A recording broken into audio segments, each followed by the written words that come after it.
Constituição Federal, artigo 101 a 103b. Capítulo 3 do Poder Judiciário. Seção 2 do Supremo Tribunal Federal. Artigo 101. O Supremo Tribunal Federal compõe-se de 11 ministros escolhidos dentre cidadãos com mais de 35 e menos de 65 anos de idade, de notável saber jurídico e reputação ilibada. Parágrafo único. Os ministros do Supremo Tribunal Federal serão nomeados pelo Presidente da República depois de aprovada a escolha pela maioria absoluta do Senado Federal. Artigo 102. Compete ao Supremo Tribunal Federal, precipuamente, a guarda da Constituição, cabendo-lhe: inciso 1. Processar e julgar ordinariamente. Alínea A. A ação direta de inconstitucionalidade de lei ou ato normativo federal ou estadual e a ação declaratória de constitucionalidade de lei ou ato normativo federal. Alínea B. Nas infrações penais comuns, o Presidente da República, o Vice-Presidente, os membros do Congresso Nacional, seus próprios ministros e o Procurador-Geral da República. Alínea C. Nas infrações penais comuns e nos crimes de responsabilidade, os ministros de Estado e os comandantes da Marinha, do Exército e da Aeronáutica, ressalvado o disposto no artigo 52, inciso 1, os membros dos tribunais superiores, os do Tribunal de Contas da União e os chefes de missão diplomática de caráter permanente. Alínea D. O habeas corpus, sendo paciente qualquer das pessoas referidas nas alíneas anteriores, o mandado de segurança e o habeas data contra atos do Presidente da República, das mesas da Câmara dos Deputados e do Senado Federal, do Tribunal de Contas da União, do Procurador-Geral da República e do próprio Supremo Tribunal Federal. Alínea E. O litígio entre Estado estrangeiro ou organismo internacional e a União, o Estado, o Distrito Federal ou o território. Alínea F. As causas e os conflitos entre a União e os Estados, a União e o Distrito Federal, ou entre uns e outros, inclusive as respectivas entidades da administração indireta. Alínea G. A extradição solicitada por Estado estrangeiro. Alínea H. Revogado. Alínea I. O habeas corpus, quando o coator for Tribunal Superior ou quando o coator ou o paciente for a autoridade ou funcionário cujos atos estejam sujeitos diretamente à jurisdição do Supremo Tribunal Federal ou se trate de crime sujeito à mesma jurisdição em uma única instância. Alínea J. A revisão criminal e a ação rescisória de seus julgados. Alínea L. A reclamação para a preservação de sua competência e garantia da autoridade de suas decisões. Alínea M. A execução de sentença nas causas de sua competência originária, facultada a delegação de atribuições para a prática de atos processuais. Alínea N. A ação em que todos os membros da magistratura sejam direta ou indiretamente interessados e aquela em que mais da metade dos membros do tribunal de origem estejam impedidos ou sejam direta ou indiretamente interessados. Alínea O. Os conflitos de competência entre o Superior Tribunal de Justiça e quaisquer tribunais, entre tribunais superiores ou entre estes e qualquer outro tribunal. A linha P. O pedido de medida cautelar das ações diretas de inconstitucionalidade. A linha Q.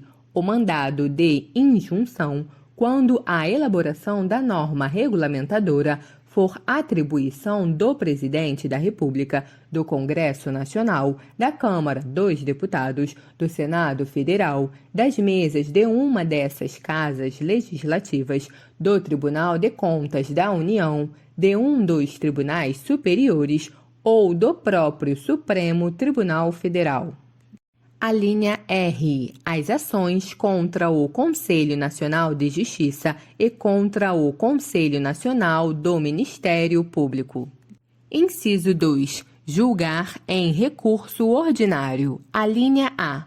O habeas corpus, o mandado de segurança, o habeas data e o mandado de injunção, decididos em única instância pelos tribunais superiores, se denegatória a decisão. A linha B. O crime político. Inciso 3. Julgar mediante recurso extraordinário as causas decididas em única ou última instância quando a decisão recorrida. A linha A. Contrariar dispositivo desta Constituição. A linha B. Declarar a inconstitucionalidade de tratado ou lei federal. A linha C. Julgar válida lei ou ato de governo local contestado em face desta Constituição. A linha D. Julgar válida lei local contestada em face de lei federal. Parágrafo 1º. A arguição de descumprimento de preceito fundamental decorrente desta Constituição será apreciada pelo Supremo Tribunal Federal na forma da lei. Parágrafo 2º. As decisões definitivas de mérito proferidas pelo Supremo Tribunal Federal nas ações diretas de inconstitucionalidade e nas ações declaratórias de constitucionalidade produzirão eficácia contra todos e efeito vinculante relativamente aos demais órgãos do Poder Judiciário e à administração pública direta e indireta nas esferas federal, estadual e municipal.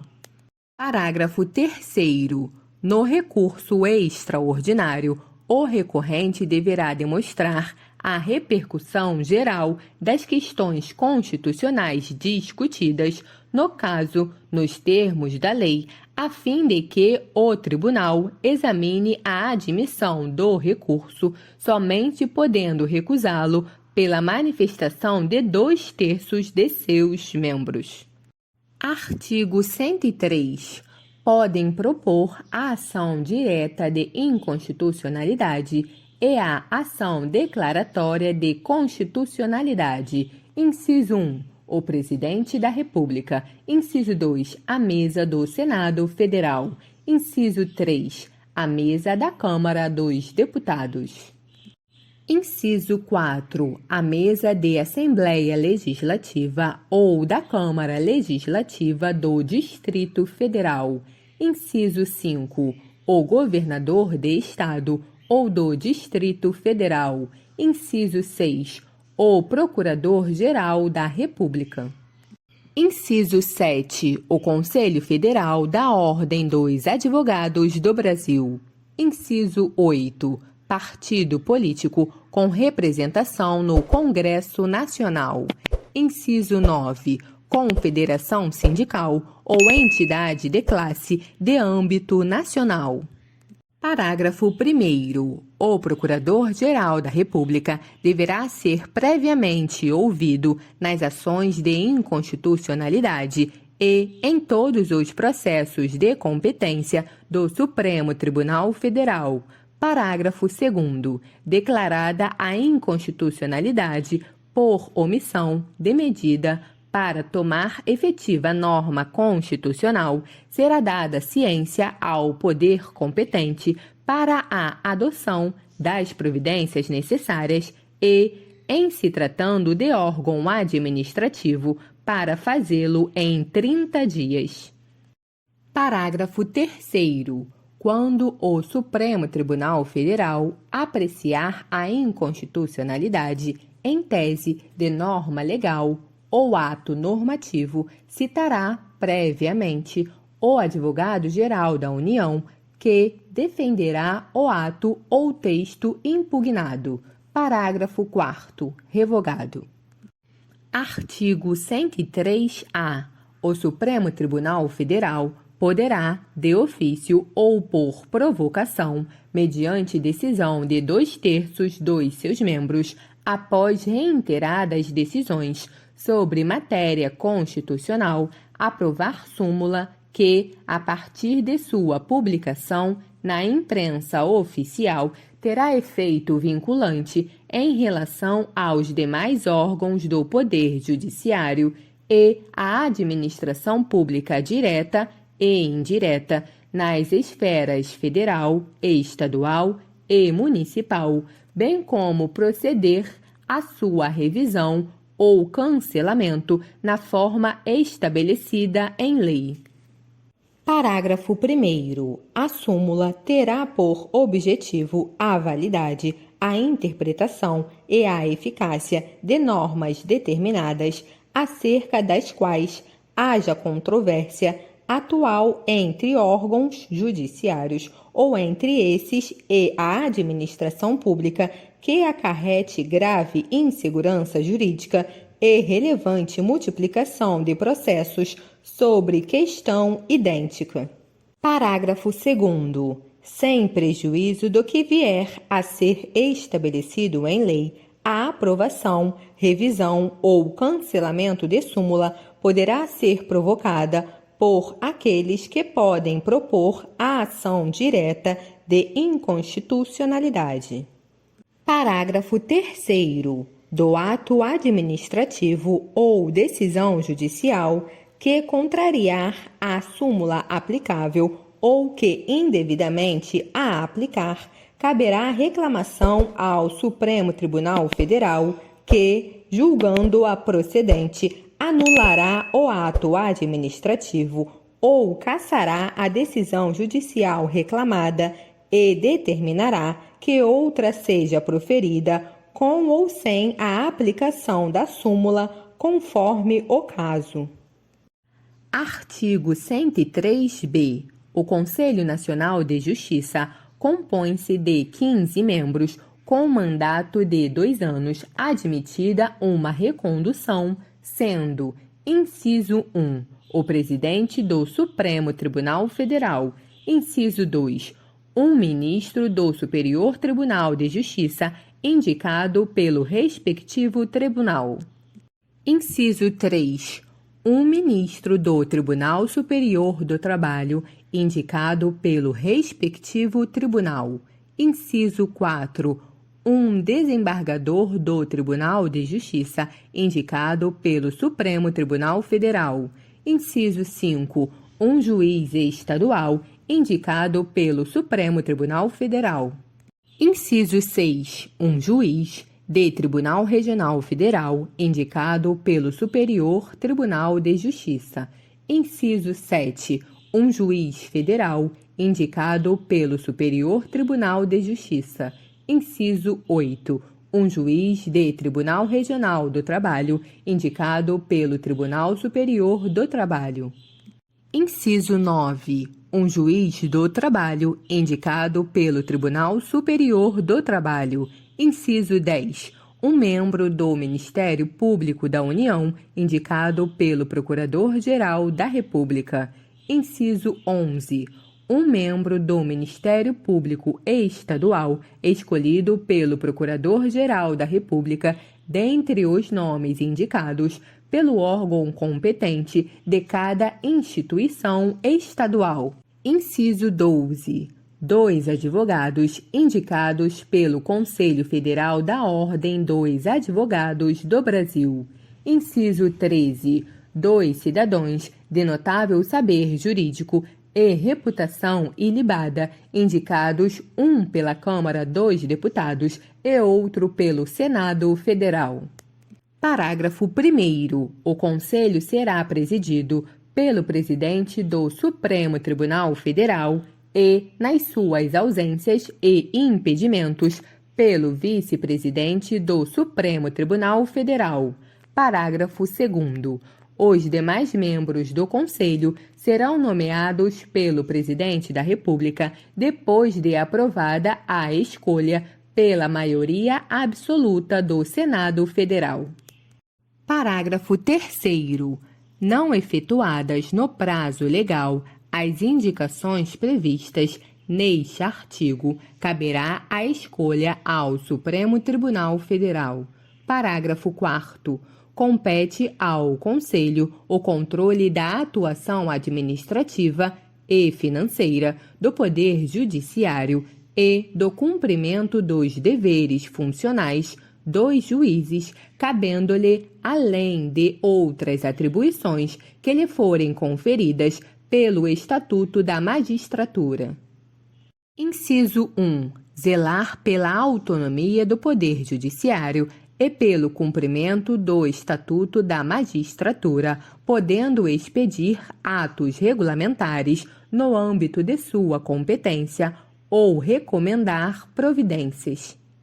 Inciso 2. Zelar pela observância do artigo 37 e apreciar de ofício ou mediante provocação a legalidade dos atos administrativos praticados por membros ou órgãos do Poder Judiciário, podendo desconstituí-los, revê-los ou fixar prazo para que se adotem as providências necessárias ao exato cumprimento da lei, sem prejuízo da competência do Tribunal de Contas da União. Inciso 3. Receber e conhecer das reclamações contra membros ou órgãos do Poder Judiciário, inclusive contra seus serviços auxiliares, serventias e órgãos prestadores de serviços notariais e de registro que atuem por delegação do poder público ou oficializados, sem prejuízo da competência disciplinar e correicional dos tribunais, podendo avocar processos disciplinares em curso, determinar a remoção ou a disponibilidade e aplicar outras sanções administrativas, assegurada ampla defesa. Inciso 4. Representar ao Ministério Público no caso de crime contra a administração pública ou de abuso de autoridade.